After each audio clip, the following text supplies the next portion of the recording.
My dear Shine family members, good morning. इस voice note को खास करके वो लोग बहुत ध्यान से सुनेंगे जो लीगल पे गए हुए हैं। मैं इस वॉइस नोट में नाम नहीं लूंगा किसी का, लेकिन मैं एक घटनाक्रम पहले बताने की कोशिश करूंगा कि आप उसको समझा सकूं आपको, जिसके गवाह कई लोग हैं। उस घटनाक्रम का जो अंजाम हुआ तो वो बताना चाहूंगा, और आज इस वॉइस नोट की आवश्यकता क्यों पड़ी ये बताऊंगा। खास करके वो लोग जो लीगल में गए हैं इसको जो बहुत ध्यान सुनेंगे, ताकि कुछ ऐसे बेगुनाह लोग भी लीगल चले गए हैं जिनको मतलब इस बात से नहीं कि एफआईआर कंप्लेन में क्या होता है, उनको मतलब अपने पैसों से और अपनी प्रॉपर्टी से है। तकरीबन 14-15 माह पहले हमारी कंपनी के एक ये कह सकते हैं कि कंपनी की तरफ से और कस्टमर की तरफ से हमेशा उनका रुझान रहा है कि दोनों का भला हो, कंपनी का भी कहीं नुकसान ना हो और कस्टमर कहीं भी नुकसान ना हो। उनका मेरे पास एक ऑफर आया था कि जो संस्थाएं संगठन जो बने हुए हैं, उस संगठन के लोग जिन्होंने लखनऊ के अंदर एक पीआईएल डाली है, उस पीआईएल में almost maximum more than 60% customer वो हैं जिनका पोजीशन नहीं हो पाया था। कुछ आर्मी के लोग थे, बाकी बचे हुए लोग वो हैं जिनकी चेक डिसऑनर्ड हुई थी, और कुछ ऐसे लोग हैं जिनका प्लान में पैसा था। तो मैंने उनसे ये बात बोली थी कि 60% ज़्यादा लोगों का पोजीशन अगर है तो पोजीशन में आसानी से दिला सकता हूं, यानी इस पीआईएल के 60% लोगों को रास्ता मिल सकता है आसानी से। जिनकी चेकें डिसऑनर्ड हैं उनके लिए मैं कोर्ट में एक आवेदन डाल सकता हूं कि हमारा बैंक अकाउंट सीज है, बैंक में जो पैसे पड़े हुए हैं इस चेक के एवज में उतने पैसे को फ्रीज कर दिया जाए, ताकि जैसे ही बैंक ओपन हो इन कस्टमर को उनके पैसे दे दिए जाए। ये अब से तकरीबन 14 महीने पहले की बात थी। तो उनको एक गारंटी मिल जाएगी कि हाँ, जितनी जल्दी अति शीघ्र ये हो जाता काम और इनको करा दिया जाएगा। बच जाता है जिनका प्लान है उनके एवज में, ज़मीनों के एवज में मैं प्राइम लोकेशन की ज़मीनें, यानी पैराडाइज गार्डन में, शाइन वैली में और वैदिक विहार में, वो प्राइम लोकेशन ज़मीन जो हाईवे से लग करके थी, यानी एंट्री करते ही 200 मीटर के दायरे के अंदर की ज़मीनें थी। ऐसी ज़मीनें जिसकी टोटल वैल्यू करीब 10 से 15 करोड़ रुपए निकल करके आ रही थी सेलिंग प्लॉट की वैल्यू में। वो ज़मीनें जिसके लिए उस टाइम पर मैंने तैयारी करके, कुछ ज़मीनों पर पैसा बैलेंस था, मैंने पैसा दे भी दिया था किसान को रजिस्ट्री कराने के लिए, और उनको मैंने ऑफर भी किया था कि हमारे पास करीब 5 बीघे की ज़मीन है जो हम आपके नाम पर ट्रांसफ़र कर देंगे, हमें आप पर भरोसा है, और उतनी वैल्यू की आप गारंटी दे दीजिएगा और आप अपने कस्टमर को बता दीजिएगा इतनी वैल्यू का माल आप पास आ चुका है और आप अपने पीआईएल को विड्रॉल कर लें अगर आप करना चाहते हैं। ये मेरी तरफ से ऑफर नहीं था, ये ऑफर उनकी तरफ से था कि वो विड्रॉ करना चाहते हैं।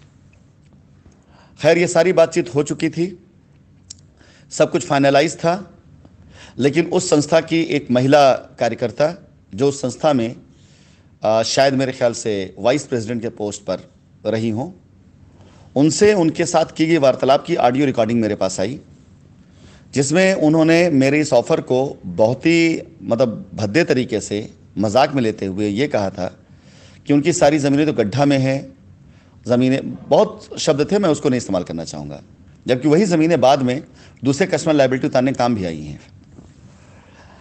साथ ही साथ समय सीमा जो निर्धारित करी गई थी, मैंने मांगा था कि मैं मैक्सिमम,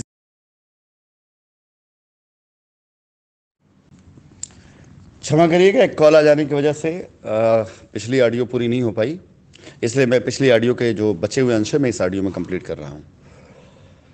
तो वो जो महिला कार्यकर्ता थी उस संस्था की, जो वाइस प्रेसिडेंट की हैसियत से थी शायद, उन्होंने बहुत ही मजाकिया और भद्दे तरीके से कहा कि उनकी सारी ज़मीनें विवादित हैं, गड्ढे में हैं, पता नहीं क्या क्या आरोप लगाया। उन्हीं ज़मीनों को, जिन ज़मीनों को मार्केटिंग कर रखा था उन लोगों ने, जिन ज़मीनों से उन्होंने कमीशन कमाया है, जिन ज़मीनों के ऊपर पीआईपी डाल करके 1 का 2 का उन्होंने प्लान लिया था, जिन ज़मीनों के ऊपर उन लोगों ने रिवॉर्ड क्वालिफाई किया था, जिन ज़मीनों के एवज़ में बुकिंग कराने की वजह से उनको बहुत से ऐसी चीज़ें मिली थी जो शायद हो सकता है कि उन्होंने अपने कंप्लेन में घोषित ना किया हो।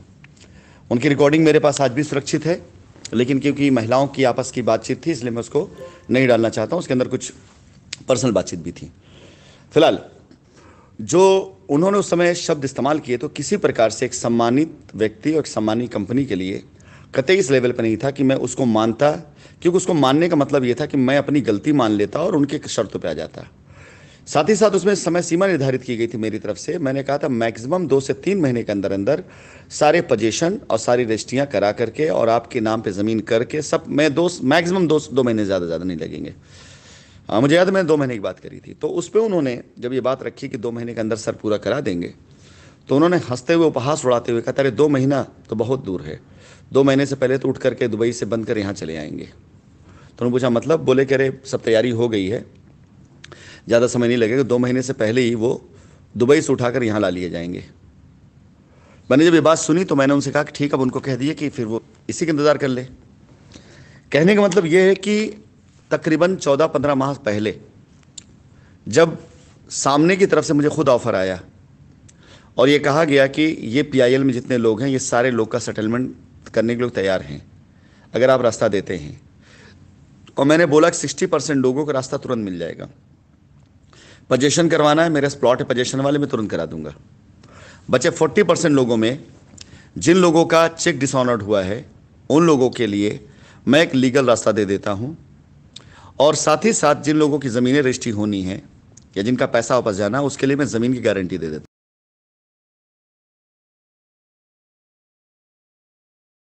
हूं। और प्लॉटेड एरिया से तकरीबन मोर देन 15 करोड़ से ऊपर की वैल्यू का मैं प्लॉट उस समय पर लिखने के लिए तैयार भी था। वो भी बाजार वैल्यू से नहीं, बल्कि उस वैल्यू से जिस वैल्यू पे बेच कर आसानी से ये उस पैसे को, वो गारंटी के तौर पे था। वो इनका काम हो जाता तो ये मुझे उतनी लैंड वापस कर देते, कब्जा मिल जाता तो लैंड वापस आ जाती। ऐसे कई अरेंजमेंट किए गए थे, यानी कस्टमर के हित की सारी बातें करी गई थी। लेकिन जब ये रिकॉर्डिंग मेरे पास आई तो मैंने साफ साफ मना कर दिया कि ऐसी सोच, ऐसी मानसिकता के साथ मैं नहीं खड़ा हो सकता हूं। अब आपको एक बात मैं बता देना चाहूँगा, आप इसको किसी बहुत ही अच्छे लॉयर से वेरीफाई कराइएगा, किसी फिल्मी लॉयर से वेरीफाई मत कराइएगा जो फिल्मों को देख करके, फिल्मों से प्रेरित होकर के जो वकालत कर रहा हो, या ऐसे लोगों से राय मत लीजिएगा, बल्कि रियली किसी सीनियर लॉयर से इसको वेरीफाई कराइएगा। आज की तारीख में कोर्ट के अंदर जो खेल खेला जा रहा है, उस खेल को देखते हुए बहुत से ऐसे लोग हैं, सुबुद्ध लोग हैं, जिनको समझ में आने लग गया है कि यहाँ पर मामला कस्टमर की लायबिलिटी उतारने का नहीं बल्कि फिल्मी हीरो बनने का है। तो आज भी कुछ लोगों ने मेरे पास ये ऑफ़र उन्हीं के द्वारा भेजा जिनके द्वारा आपसे 14-15 मास पहले मेरे पास ऑफ़र आ चुका था। 1.5 साल हो रहा होगा करीब करीब। उनके द्वारा आज फिर मेरे पास ऑफ़र आया और मैंने उनको जवाब दिया है। मैं ग्रुप पर मैसेज डालते हुए बगैर नाम लिए कहना चाहूँगा कि आज मैंने उनको ये जवाब दिया है कि आप इस बात की गारंटी लीजिए, अगर मैं कोई रास्ता दूँ भी तो क्या गारंटी कि फिर से इस रास्ते पर लोग चलेंगे। मैं अपना समय क्यों ख़राब करूँ।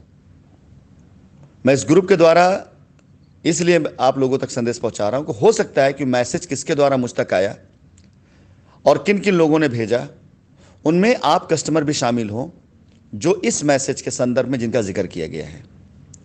तो आप तक सही बात जानी चाहिए। पिछली बार बात नहीं गई थी, आप पास पूरी सही बात जानी चाहिए कि आपको रास्ता मिल सकता है, आपको रास्ता मिल सकता था। खासकर ऐसे लोगों को रास्ता मिल सकता था या मिल सकता है जिन लोगों के कब्जे थे, अब तक उनका पोजीशन हो चुका होता, अपने बाउंड्री करा चुके होते, दाखिल खारिज करा चुके होते, मकान बनवा रहे होते, अगर आपको रास्ते पे चलने दिया गया होता। हर वो शख्स जिसकी चेक डिसऑनर्ड हुई थी, एटलीस्ट उतनी लिमिट तक की चेक की गारंटी हो गई होती जितना अकाउंट के अंदर पैसा पड़ा हुआ था। हम खुद एफिडेविट दे देते कि हमारे अकाउंट के अंदर पैसे पड़े हुए हैं, जिस दिन बैंक अकाउंट ऑपरेट होता है पहले इनका पैसा दे दिया जाए। अन्यथा हम ये कर सकते थे कि कोर्ट अपने मॉनिटरिंग में इस पैसे को इनके नाम पर फिक्स कर दे, जैसा चाहे वैसे कर ले, अपने पास रख ले, ताकि जब मुकदमा खत्म हो तो इन लोगों को इनका पैसा फायदे के साथ दे दिया जाए। बहुत से रास्ते लीगल में हैं जो लोगों ने लाने ही नहीं दिया। आपको सच में लीगल लड़ाई नहीं लड़ा रहे हैं ये लोग, ये सिर्फ कमीशन की, फीस की, हीरोगिरी की लड़ाई लड़ा रहे हैं। आप इनको मुकदमा देंगे या आप मुकदमा जीत जाएंगे, आप इनको 20-25 हज़ार की फीस दे देंगे, लेकिन आप जैसे लोगों के मुकदमों को इकट्ठा करके रिडेम्पशन के नाम पर लाख लाख रुपए कमाएंगे ये लोग। और वो हो रहा है, वो हुआ, उसका रिकॉर्ड मेरे से मौजूद है। आज अभी से ये जो चीज़ें शुरू की है मैंने आज के बाद से, आप देखेंगे कि ऐसे न जाने कितने रिकॉर्ड अब आपके सामने आने वाले हैं जिसमें इन लोगों ने खेल किया और बदनाम कंपनी को किया है।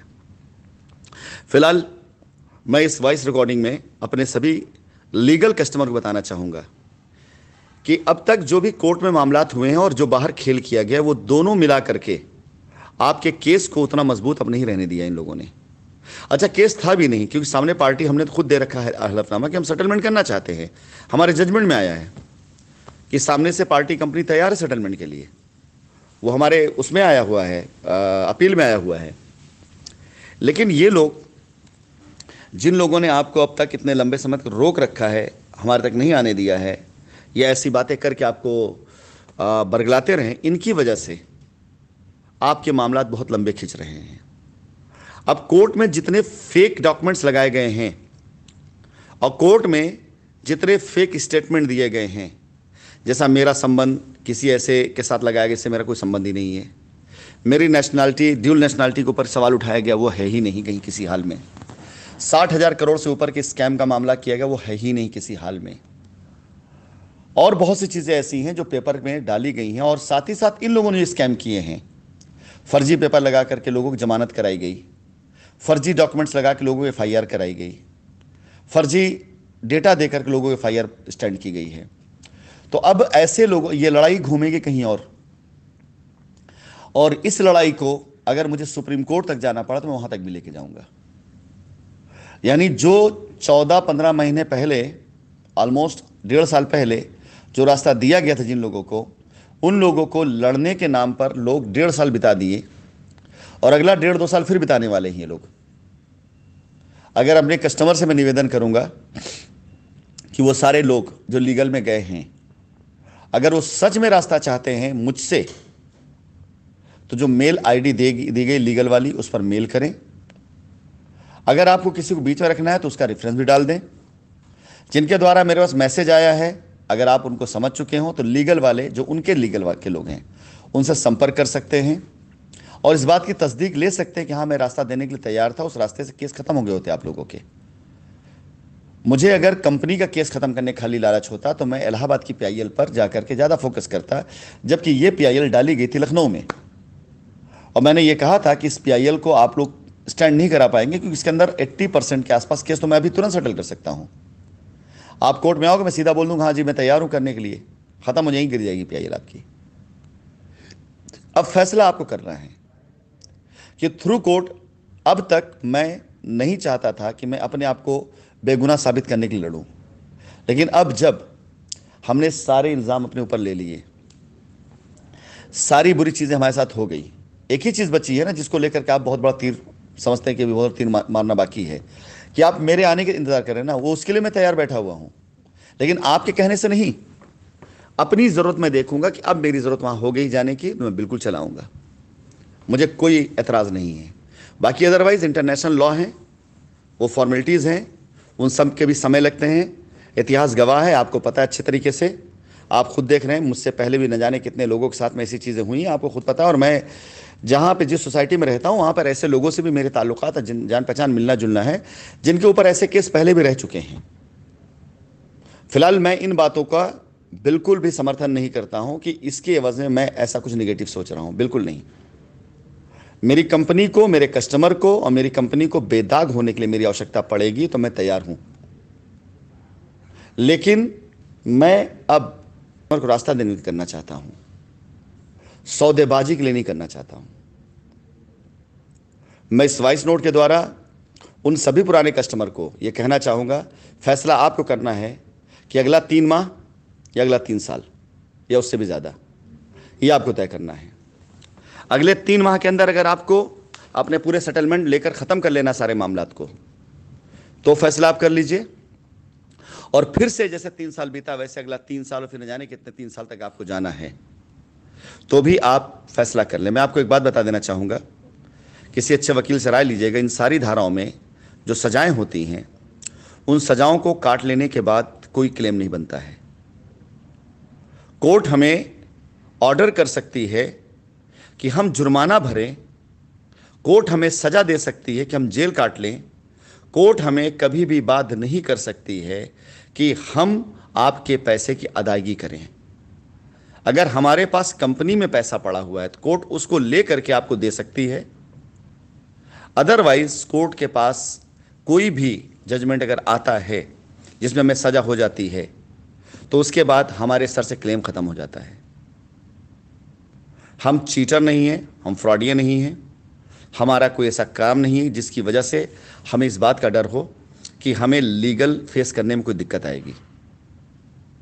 और बाकी अब हमारी लीगल लड़ाइयों को आप देखेंगे, अच्छे से देखेंगे, सामने दिखाई देगा।